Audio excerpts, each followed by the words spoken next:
नमस्कार. मी भाऊ तोरसेकर. तुम्ही बघत आहात प्रतिपक्ष. मित्रांनो, अनेकदा जे निष्ठावान असतात त्यांची भयंकर तारांबळ उडत असते.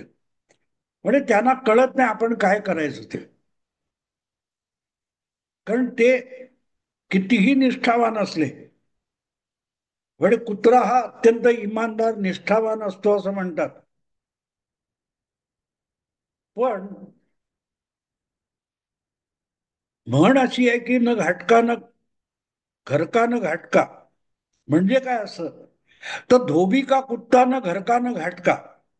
कारण धोब्याचा व्यवसाय हा कपडे धुण्याचा असतो आणि त्यामुळे धोबी हा जितका घरी राहतो त्यापेक्षा अधिक काळ कपडे धुण्यासाठी नदीच्या काठी घाटावर वगैरे गेलेला असतो.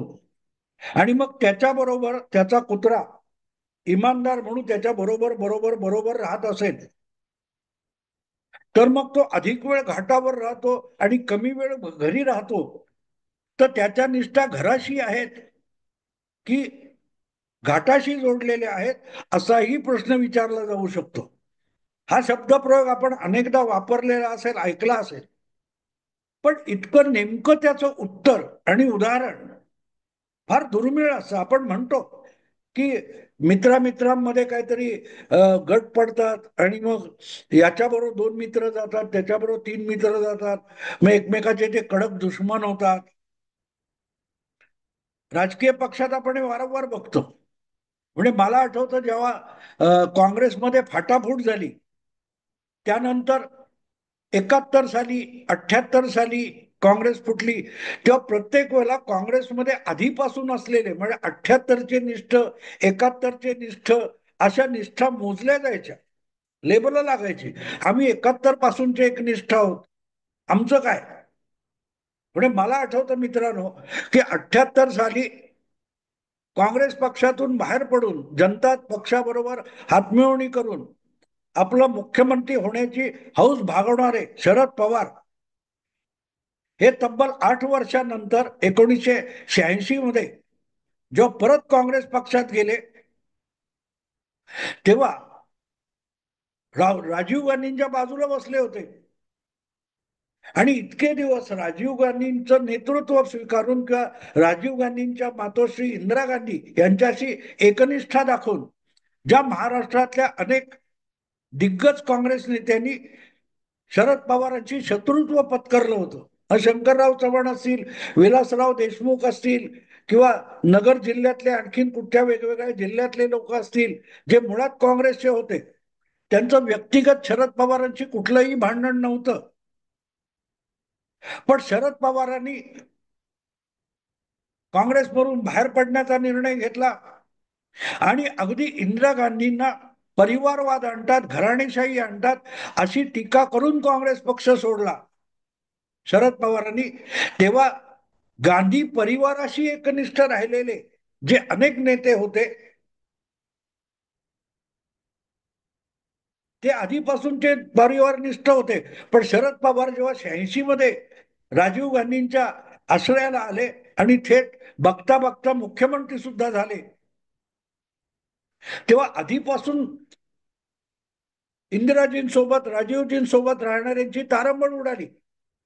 मला आठवतं 86 मध्ये शरद पवार मुख्यमंत्री झाले, त्यांच्या विरोधात 91 साली काँग्रेस पक्षात बंड झालं होतं. NM कांबळे, विलासराव देशमुख, सुशील कुमार शिंदे आणि कोण होतं मला आठवतं, 4 नेते होते मोठे. यांनी बंड केलं होतं. का बंड केलं होतं? की आम्ही आधीपासून निष्ठ आहोत. हे कधी आलं टपकलं इथे? यांनी पक्षाशी गद्दारी केलेली आहे ना, का घेता? पण गंमत अशी होती की हे 8 वर्ष शरद पवार बाहेर पडून इंदिरा गांधी, राजीव गांधी यांना विरोध करत होते. तेच परत काँग्रेस पक्षात आले आणि काँग्रेसचे आणि आधीच्या निष्ठावंतांचे नेते झाले. तेव्हा ते टिपून अगदी नेम धरून आपल्या विरुद्ध ज्यांनी ज्यांनी कारवाया केल्या आधीच्या 8 वर्षात, यांचे पंख छाटायचं काम करत होते. 1995 साली विलासराव देशमुख त्यांना त्यांच्याच त्या लातूरच्या कुठल्या मतदारसंघामध्ये शरद पवारांनी पाडून दाखवलं. अनेकांचे असे पंख छाटले जे शरद पवार काँग्रेस बाहेर असताना शरद पवारांच्या विरोधात बोलत होते. तेव्हा घरकानं घाटका जे का म्हणतात ते तुमच्या लक्षात येईल की ते इंदिरा गांधींशी किंवा राजीव गांधींशी निष्ठावान राहिले होते. पण त्यांनीच शरद पवारांना दत्तक घेतल्यानंतर काँग्रेस निष्ठा की परिवार निष्ठा हा विषय आला. आणि जर राजीव गांधींनी शरद पवारांना पवित्र करून घेतलं असेल तर त्यांच्या पुढे नतमस्तक होणं ह्या बाकीच्या परिवारनिष्ठ काँग्रेसवाल्यांची अगतिकता झाली. त्याला घरकानं घाटका म्हणतात. कारण तुम्ही परिवाराबरोबर राहिला होता पण परिवाराने ज्याला स्वीकारलंय त्याच्या समोर पण शेपटी हलवायला लागते ना. आणि इथे घोळ होतो, इथे घोळ होतो. म्हणून घरकानं घाटका का, तू घाटावरच आहेस, घरात तुझं काय काम आहे असं घरातले म्हणणार.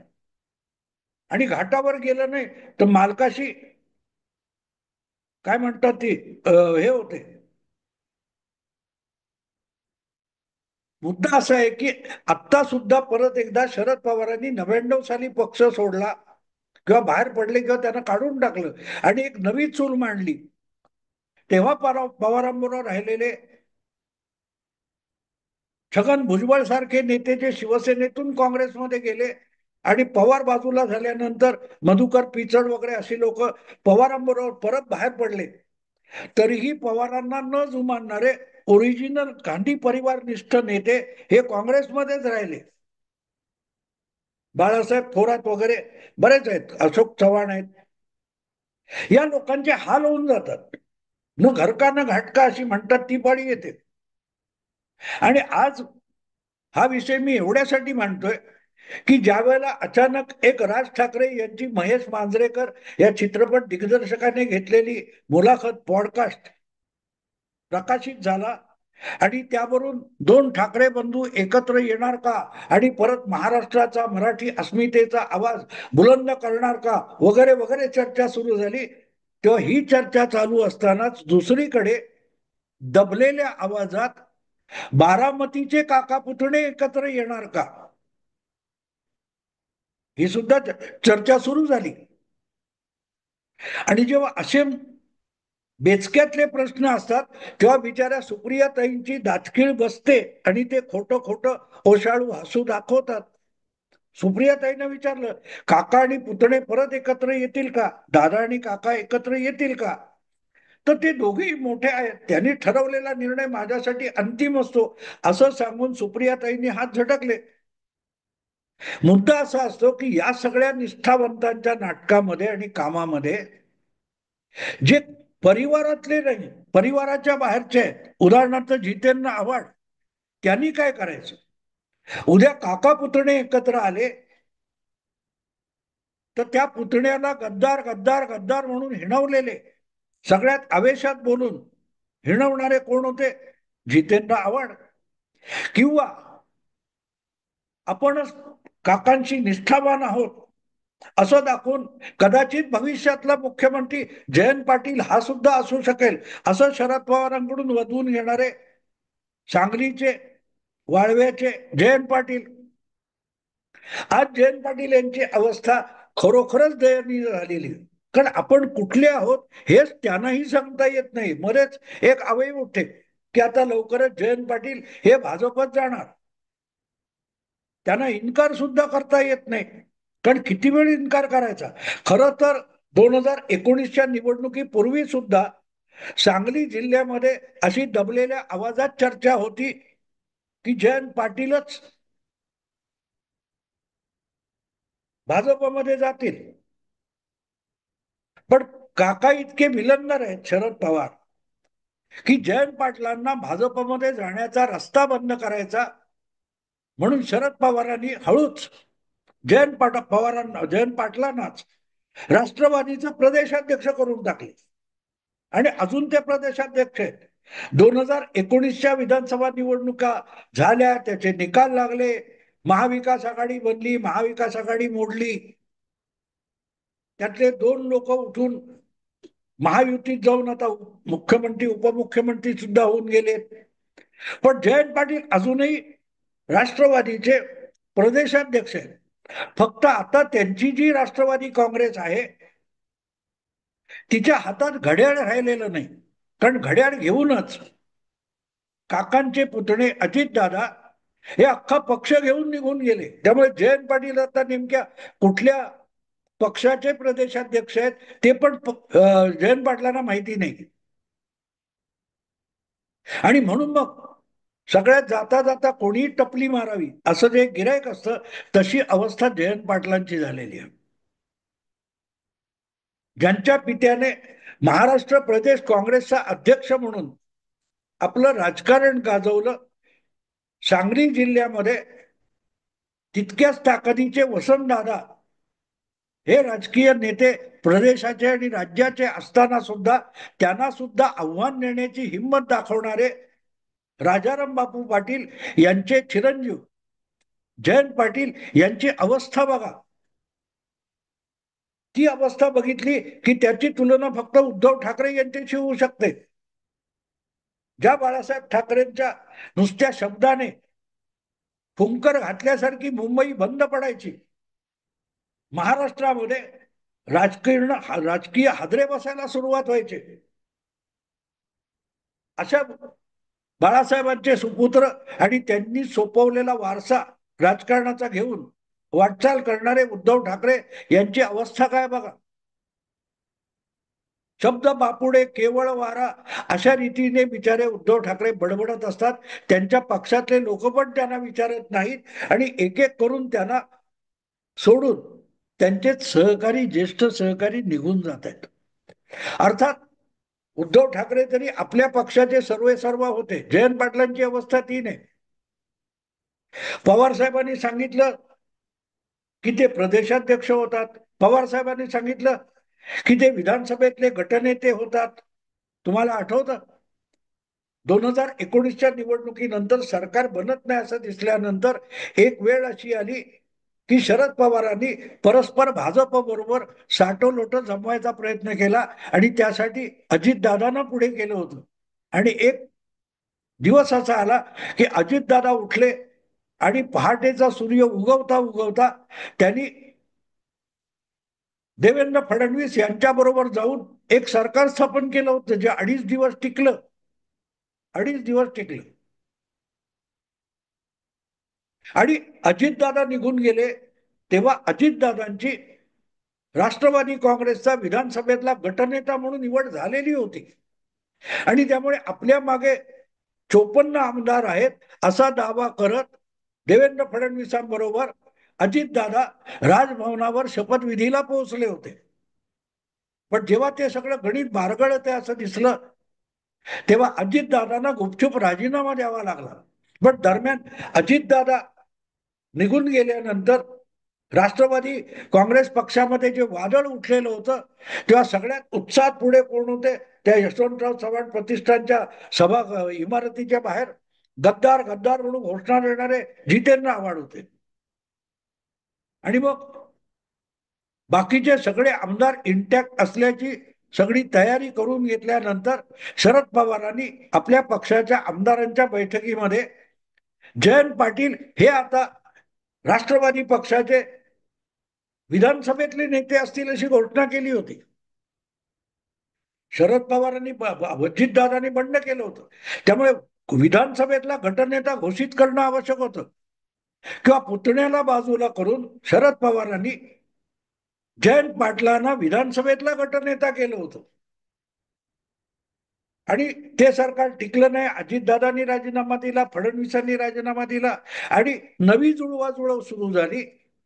दरम्यान अचानक एका रात्री काळोखात अजितदादा सिल्वर ओक वर पोहोचले आणि काकांनी परिवारातला चुकलेला मुलगा म्हणून त्याला परत परिवारात घेतलं. सुबह का भूला शाम को लौटे तो उसे भूला नाही कहते. एवढंच शरद पवार दिल्ली जाऊन शिकलेले आहेत दिल्लीच्या राजकारणात. त्यामुळे त्यांनी अजित पवारांना पोटाशी धरलं आणि जेव्हा महाविकास आघाडीचं सगळं गणित जुळलं तेव्हा विधानसभेतले गटनेते म्हणून परत एकदा अजितदादा उद्धव ठाकरे सरकारमध्ये, महाविकास आघाडी सरकारमध्ये उपमुख्यमंत्री झाले आणि बिचारे प्रदेशाध्यक्ष आणि गटनेते असलेले जयंत पाटील जलसंपदा मंत्री झाले. आपलं स्थान काय आहे हे ज्या जयंत पाटलांना सांगता येत नाही, ते प्रदेशाध्यक्ष आहेत आणि प्रदेशात काय चाललंय हे त्यांना माहिती आहे. मध्यंतरी अचानक एक बातमी आली आठवड्यापूर्वी,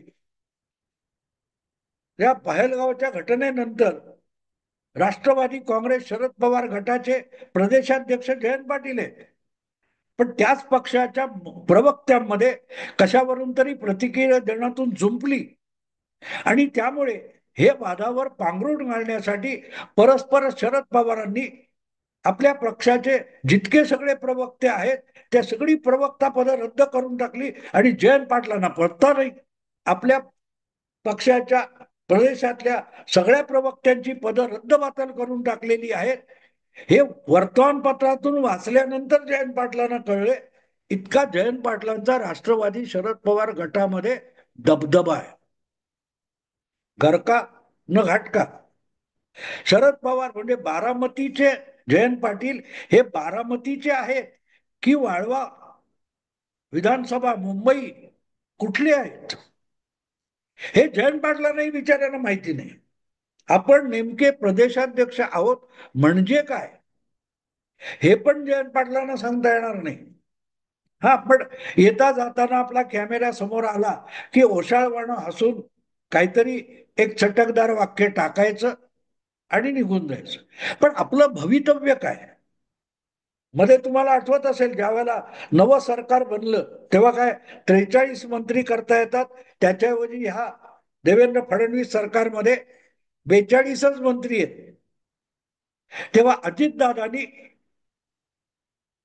उपहासाने सांगितलं होतं एक पाटलांसाठी, जयंत पाटलांसाठी एक मंत्रीपद शिल्लक ठेवलंय, कधी येत आहे वगैरे वगैरे. हा उपहास होता, उपहास होता. शिळेला शिळे काय ते शिळ उरलं पाकल काय ते शिळ पाक उरलेलं आहे तुमच्यासाठी ठेवलंय, कधी येता. कळतंय मित्रांनो मी काय म्हणतो ते? वाईट वाटतं. अत्यंत उच्च शिक्षित, कर्तबगार, वडिलार्जित असा राजकीय वारसा आहे जयंत पाटलांना. पण आपल्या छछोर आणि थिल्लर बोलण्या वागण्यातून जयंत पाटलांनी आपल्या राजकारणाचा पुरता बोजवारा उडवून घेतलेला आहे. आज सांगलीचा नेता म्हणावा इतका पण त्यांचा दबदबा सांगलीत नाहीये, सांगलीत नाहीये. त्यांनी जे काय राजकारण खेळायचा प्रयत्न केला, चंद्रहार पाटलांना उद्धव ठाकरेंच्या गळ्यात बांधून त्याच्यावर वसंतदादांच्या नातवाने विशाल पाटलाने मात केली आणि त्या विश्वजित कदम या तुलनेने तरुण नेत्याने सुद्धा मात केली, पतंगराव कदमांच्या मुलाने. इतकं जिल्हा परिषद एवढं ग्रामपंचायतीचं राजकारण करण्यापर्यंत जयंत पाटलांची घसरगुंडी झाली. पण प्रदेशाध्यक्ष मात्र आहेत, प्रदेशाध्यक्ष मात्र आहेत. दुसऱ्याची टिंगल करताना जयंतराव 10 वेळ विचार करायचा असतो, उद्या आपल्यावर काय पाडी येईल. मला आठवतं ज्या वेळेला अजितदादांनी राजीनामा दिला आणि 24 तासांनी देवेंद्र फडणवीसांनी राजीनामा दिला, तेव्हा त्या पहाटेचा शपथविधी झालेल्या सरकारला 2.5 दिवसाचा गणपती ऐकला नव्हता असं म्हणत जयंत पाटलांनी हेटाळणी केली होती. 1.5 दिवसाचा गणपती, 5 दिवसाचा गणपती, 7 दिवसाचा गणपती, 21 दिवसाचा गणपती ऐकलंय, पण हा 2.5 दिवसाचा गणपती पहिल्यांदा ऐकलं असं मोठ्या मानभावीपणे जयंत पाटील बोलले होते. मुद्दा असा आहे की राष्ट्रवादी काँग्रेस शरद पवार गटाच्या पाटावर जी जयंत पाटील नावाची मूर्ती बसली आहे ती किती दिवसाची आहे याचं कारण